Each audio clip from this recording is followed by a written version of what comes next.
সুপ্রিয় দর্শক, দৈনিক বাংলাদেশ কণ্ঠের পক্ষ থেকে আপনাদের স্বাগত জানাচ্ছি। এই মুহূর্তের সেরা এবং কিছু বিশেষ খবর নিয়ে সাজানো হয়েছে এখনকার আয়োজন। আর পুরো আয়োজন জুড়েই আপনাদের সাথে আছি আমি মোহাম্মদ বিলিয়ানুর তালুকদার। প্রথমেই শিরোনাম, কাশ্মীর নিয়ে ভারত পাকিস্তানের সর্বশেষ অবস্থান, বিশ্বব্যাংকের খাদ্য মূল্যস্ফীতির লাল তালিকায় বাংলাদেশ, বিএনপির ৩ সংগঠনের নতুন কর্মসূচি ঘোষণা, বিশ্বের দ্রুততম 10টি মেট্রো রেল, বিশ্বের শীর্ষ 10টি সাবমেরিন। এখন শিরোনাম, কাশ্মীর নিয়ে ভারত পাকিস্তানের সর্বশেষ অবস্থান। কাশ্মীরে ভয়াবহ সন্ত্রাসী হামলার পর ভারত এবং পাকিস্তানের মধ্যে উত্তেজনা চরমে পৌঁছেছে। পরমাণু শক্তিধর প্রতিবেশী দুই দেশের মধ্যে নতুন করে সংঘাতের আশঙ্কা দেখা দিয়েছে। রবিবার মার্কিন সংবাদ মাধ্যম নিউ ইয়র্ক টাইমস এক প্রতিবেদনে জানিয়েছে, ভারত এই উত্তেজনার প্রশমনের বদলে পাকিস্তানের বিরুদ্ধে সামরিক পদক্ষেপের প্রস্তুতি নিচ্ছে। প্রতিবেদনে বলা হয়, হামলার পরপরই ভারতের প্রধানমন্ত্রী নরেন্দ্র মোদী 1 ডজনেরও বেশি দেশের নেতার সঙ্গে টেলিফোনে কথা বলেছেন। পাশাপাশি নয়াদিল্লিতে অবস্থিত 100টিরও বেশি কূটনৈতিক মিশনের প্রতিনিধিদের ভারতের পররাষ্ট্র মন্ত্রণালয়ে ডেকে নেওয়া হয়েছে। তবে এসব প্রচেষ্টা উত্তেজনা হ্রাসের জন্য নয়, বরং পাকিস্তানের বিরুদ্ধে সম্ভাব্য সামরিক অভিযানের পক্ষে আন্তর্জাতিক সমর্থন আদায়ের লক্ষ্যে নেওয়া হয়েছে বলে জানিয়েছে একাধিক কূটনীতিক। এর আগে এক ভাষণে মোদী সন্ত্রাসী আস্তানাগুলো ধ্বংস এবং কঠোর শাস্তি দেওয়ার ঘোষণা দেন, যদিও সরাসরি পাকিস্তানের নাম উল্লেখ করেননি তিনি। অন্যদিকে কাশ্মীরের নিরাপত্তা বাহিনী ব্যাপক ধরপাকড় শুরু হয়েছে এবং সন্ত্রাসী হামলার সঙ্গে জড়িতদের সন্ধানে অভিযান চলছে। সেখানে শত শত মানুষকে গ্রেপ্তার করা হয়েছে। এর আগে পাকিস্তানের দিকে বয়ে যাওয়া নদীগুলোর পানি প্রবাহ বন্ধ করার ঘোষণা দেয় ভারত। সেই সঙ্গে পাকিস্তানি দূতাবাসের কিছু কর্মী এবং ভারতে সফররত পাকিস্তানি নাগরিকদের দেশ ত্যাগের নির্দেশ দেওয়া হয়। পাকিস্তানও পাল্টা প্রতিক্রিয়া হিসেবে ভারতের সঙ্গে দ্বিপাক্ষীয় চুক্তিগুলো, বিশেষ করে কাশ্মীর সীমান্তে নিয়ন্ত্রণ রেখায় যুদ্ধবিরতির চুক্তি স্থগিতের ঘোষণা দিয়েছে। এই প্রেক্ষাপটে ভারতে মুসলিম বিরোধী মনোভাবও বাড়ছে। কাশ্মীরের বাইরে অন্য শহরগুলোতে পড়াশোনা করা কাশ্মীরি শিক্ষার্থীরা ব্যাপক হয়রানির মুখে পড়েছেন এবং অনেকেই বাধ্য হয়ে বাড়ি ফিরে আসছেন।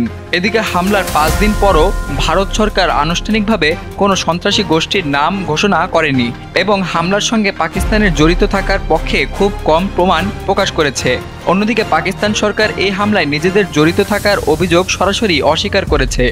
মূলত পররাষ্ট্র মন্ত্রণালয়ের কূটনৈতিক ব্রিফিংয়ে ভারতীয় কর্মকর্তারা পাকিস্তানের অতীতের সন্ত্রাসবাদে সহায়তার ইতিহাস তুলে ধরেছেন। তারা জানান, সর্বশেষ এই হামলার ঘটনায় তদন্ত চলছে এবং হামলাকারীদের পাকিস্তানের সঙ্গে সংযোগ রয়েছে এমন কিছু প্রযুক্তিগত প্রমাণ পাওয়া গেছে।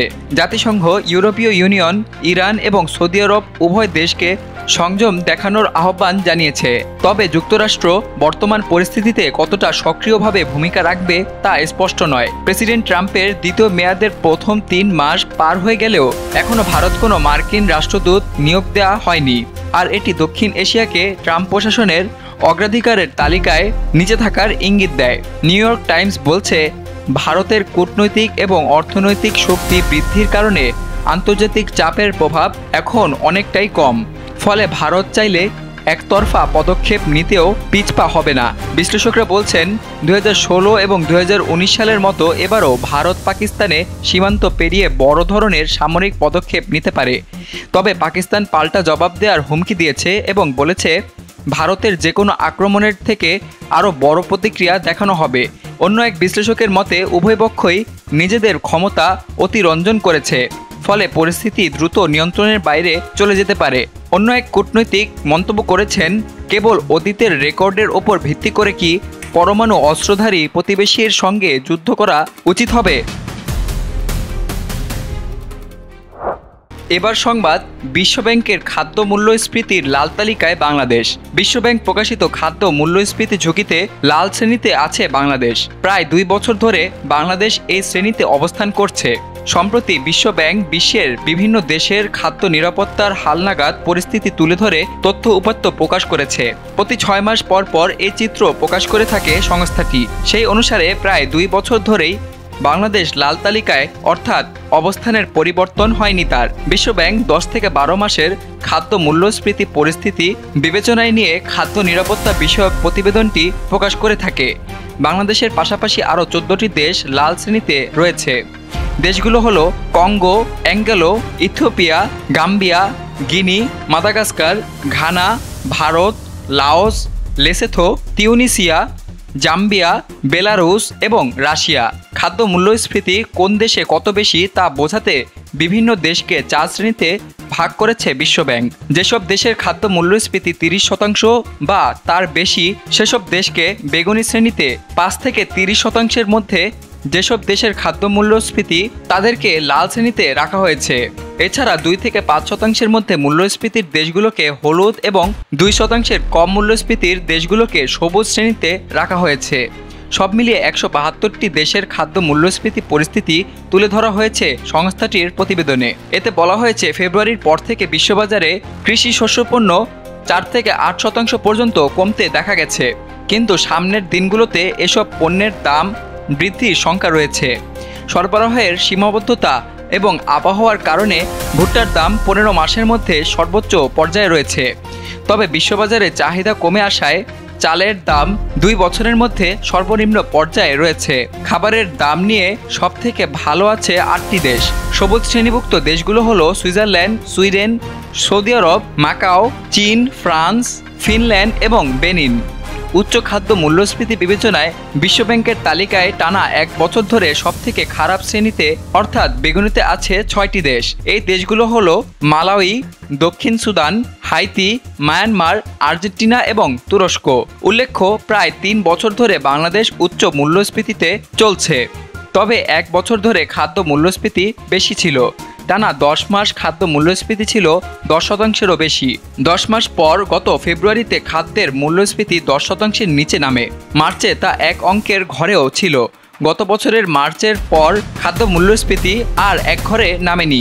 এর মধ্যে গত জুলাইয়ে খাদ্য মূল্যস্ফীতি 14.10%-এ ওঠে, যা গত 13 বছরের মধ্যে সর্বোচ্চ। বাংলাদেশ পরিসংখ্যান ব্যুরো হিসাবে 2024 সালের এপ্রিল মাসের পর থেকে এ বছরের মার্চ মাস পর্যন্ত অর্থাৎ গত 1 বছরে গড় খাদ্য মূল্যস্ফীতি 10.44%। এখন শিরোনাম, বিএনপির 3 সংগঠনের নতুন কর্মসূচি ঘোষণা। নতুন কর্মসূচি ঘোষণা করেছে বিএনপির 3 অঙ্গ সংগঠন। আগামী 9 মে থেকে 28 মে পর্যন্ত বিভাগীয় পর্যায়ে তারুণ্যের ভবিষ্যৎ ভাবনা, ভবিষ্যৎ বাংলাদেশ শীর্ষক সেমিনার এবং তারুণ্যের রাজনৈতিক অধিকার প্রতিষ্ঠার সমাবেশ করবে বিএনপির 3 সহযোগী সংগঠন। সোমবার রাজধানী নয়াপল্টনে বিএনপির কেন্দ্রীয় কার্যালয়ে জাতীয়তাবাদী যুব দল, স্বেচ্ছাসেবক দল এবং ছাত্র দলের যৌথ উদ্যোগে আয়োজিত এক সংবাদ সম্মেলনে এসব কর্মসূচি ঘোষণা করেন যুবদলের সভাপতি আব্দুল মোনায়েম মুন্না। মোনায়েম মুন্না বলেন, বিএনপির ভারপ্রাপ্ত চেয়ারম্যান তারেক রহমানের একটি অভূতপূর্ব এবং জনসম্পৃক্ত নির্দেশনায় জাতীয়তাবাদী যুব দল, স্বেচ্ছাসেবক দল এবং ছাত্র দল যৌথভাবে দেশের 10টি সাংগঠনিক বিভাগকে 4টি বৃহত্তম বিভাগে ভাগ করে গ্রহণ করেছে একটি সমন্বিত এবং গতিশীল কর্মসূচি। আমাদের লক্ষ্য তরুণদের ক্ষমতায়ন, রাষ্ট্রীয় নীতি নির্ধারণে অংশগ্রহণ, সৃজনশীলতার বিকাশ এবং তৃণমূল পর্যায়ে সার্বজনীন উন্নয়নের বাস্তবসম্মত মডেল গড়ে তোলা। তিনি বলেন, আমরা প্রতিটি বিভাগে 2 দিন ব্যাপী কর্মসূচি আয়োজন করতে যাচ্ছি। প্রথম দিন একটি সেমিনার অনুষ্ঠিত হবে, যার শিরোনাম তারুণ্যের ভবিষ্যৎ ভাবনা, ভবিষ্যৎ বাংলাদেশ। এই সেমিনারে রাজনৈতিক পরিচয়ের ঊর্ধ্বে ওঠে গণতন্ত্রকামী সমাজের নানা শ্রেণী পেশার তরুণ প্রতিনিধি, শিক্ষার্থী, উদীয়মান চিন্তাবিদ, তরুণ বক্তা এবং উদ্যোক্তারা অংশ নেবেন। আলোচনায় উঠে আসবে কর্মসংস্থান, শিক্ষা, স্বাস্থ্য, কৃষি, পরিবেশ, নগরায়ন, প্রযুক্তি এবং রাজনৈতিক অধিকার ও তারুণ্যের ক্ষমতায়নে একটি আধুনিক, মানবিক এবং নিরাপদ বাংলাদেশ নির্মাণ। যুবদলের সভাপতি মুন্না আরও বলেন, এই প্ল্যাটফর্ম হবে একটি উন্মুক্ত এবং যুক্তি নির্ভর সংলাপের ক্ষেত্র, যেখানে মতবিনিময় হবে গঠনমূলক, পর্যালোচনামূলক এবং ভবিষ্যৎমুখী। সংলাপের ভিত্তি হবে বিএনপি এবং যুগপৎ আন্দোলনে শরিক দলসমূহ ঘোষিত 31 দফা রূপরেখা এবং বিএনপির ভারপ্রাপ্ত চেয়ারম্যানের প্রদত্ত দিক নির্দেশনা এবং রাজনৈতিক দর্শন। তিনি বলেন, কর্মসূচির দ্বিতীয় দিন তারুণ্যের রাজনৈতিক অধিকার প্রতিষ্ঠার সমাবেশ অনুষ্ঠিত হবে, যার উদ্দেশ্য একটি প্রাণবন্ত, উদ্দীপনাময় পরিবেশে তরুণদের সরব উপস্থিতি তথা ঐক্য, প্রত্যয় এবং আকাঙ্ক্ষায় বহিঃপ্রকাশ নিশ্চিত করা। গণতান্ত্রিক বাংলাদেশে যেন আর কখনো কোনো ফ্যাসিবাদের উত্থান না ঘটে, ফ্যাসিবাদের 16 বছরের মানবাধিকার লঙ্ঘন এবং জুলাই আগস্টে গণহত্যার যেন দ্রুত বিচার নিশ্চিত হয়, সার্বভৌম বাংলাদেশে যেন গণমানুষের স্বাধীনচেতা আকাঙ্ক্ষার বাস্তবায়ন ঘটে, সাম্য এবং ন্যায় বিচার ভিত্তিক সমাজে প্রতিটি মানুষের ভাগ্যের যেন পরিবর্তন ঘটে, সেটি আমাদের অভীষ্ট লক্ষ্য।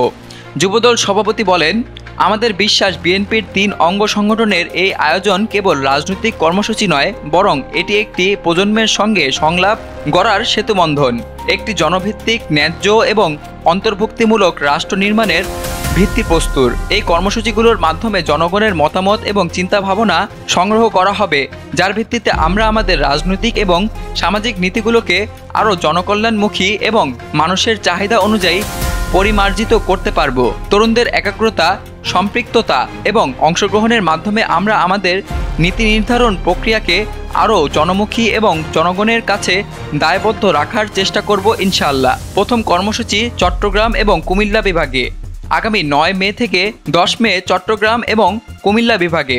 এর মধ্যে 9 মে কর্মসংস্থান এবং বহুমাত্রিক শিল্পায়ন নিয়ে তারুণ্যের ভাবনায় সেমিনার, 10 মে তারুণ্যের রাজনৈতিক অধিকার প্রতিষ্ঠার সমাবেশ।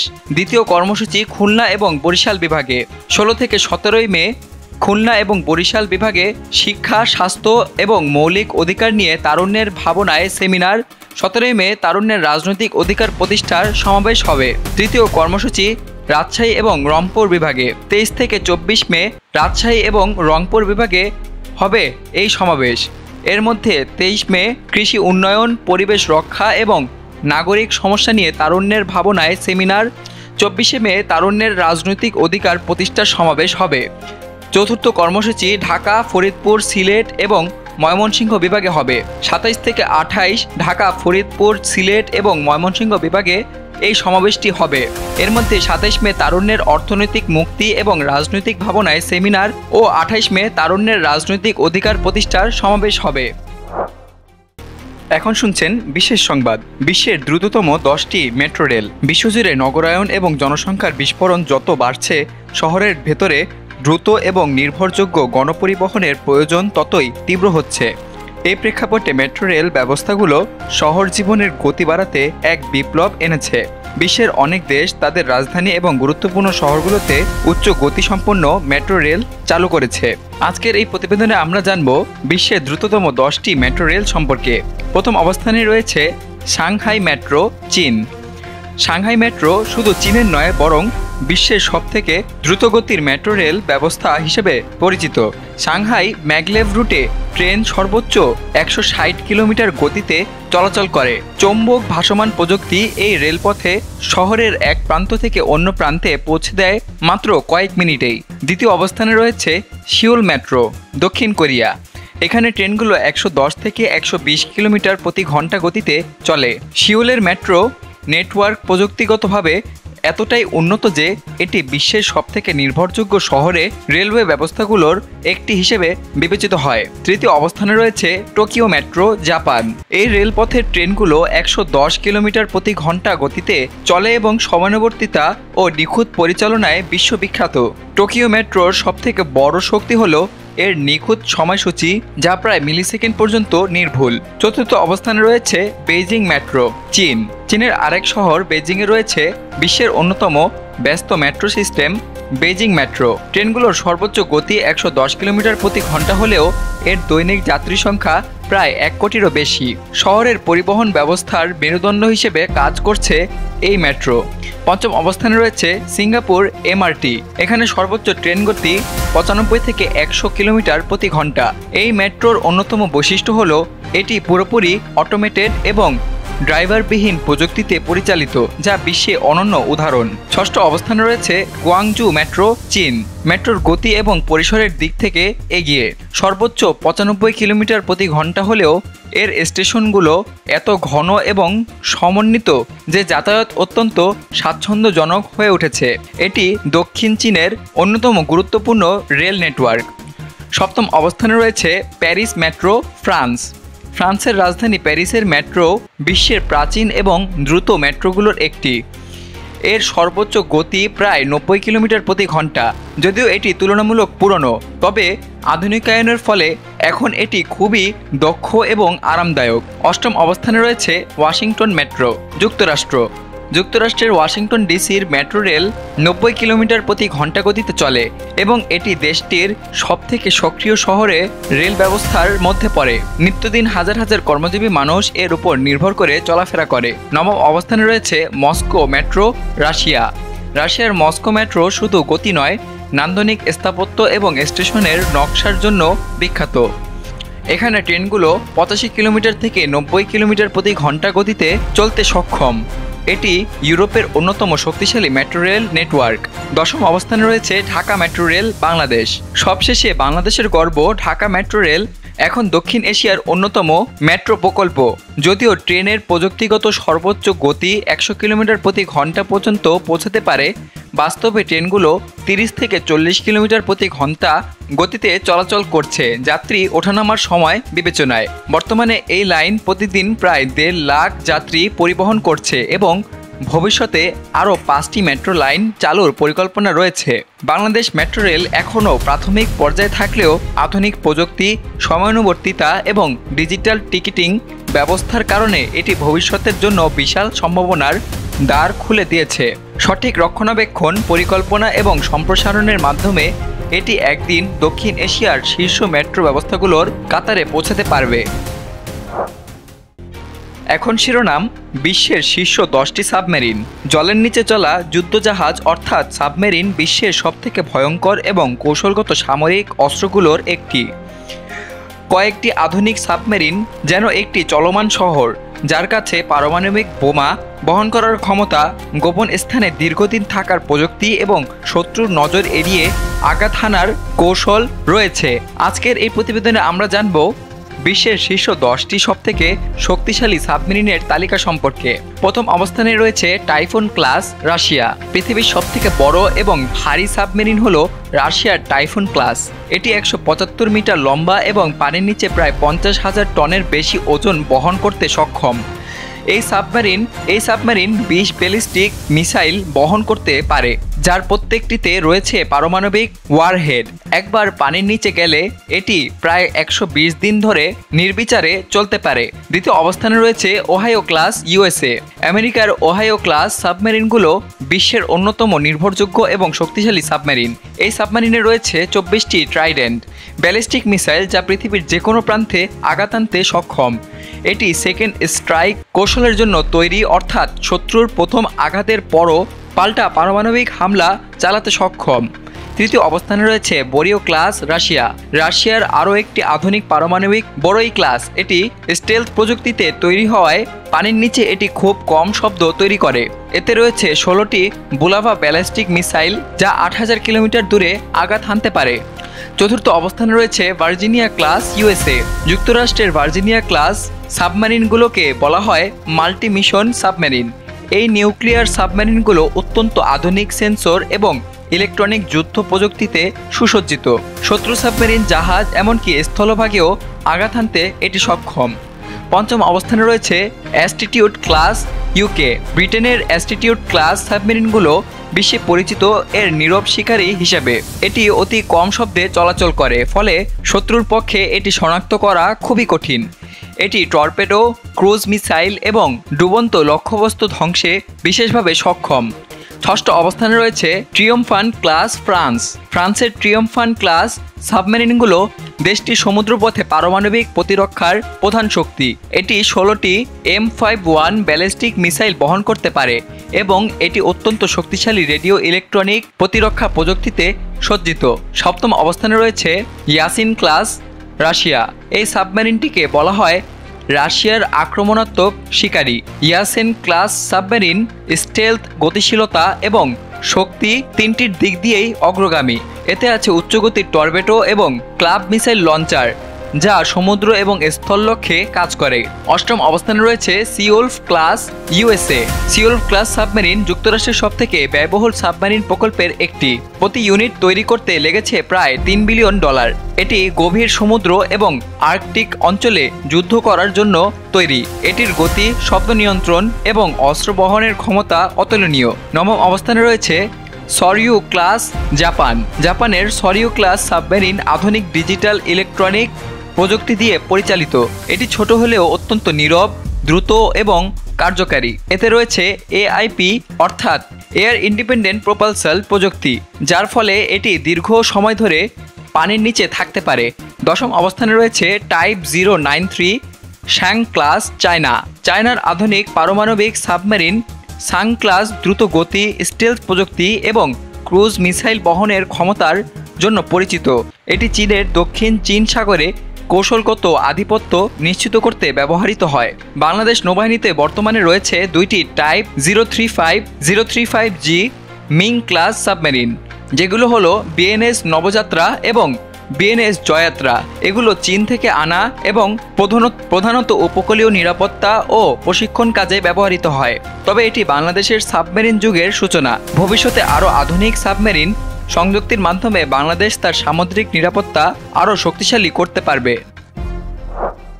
সব ধরনের সংবাদ জানতে আমাদের চ্যানেলটি সাবস্ক্রাইব করে রাখুন। আর এতক্ষণ আমাদের সাথে থাকার জন্য ধন্যবাদ।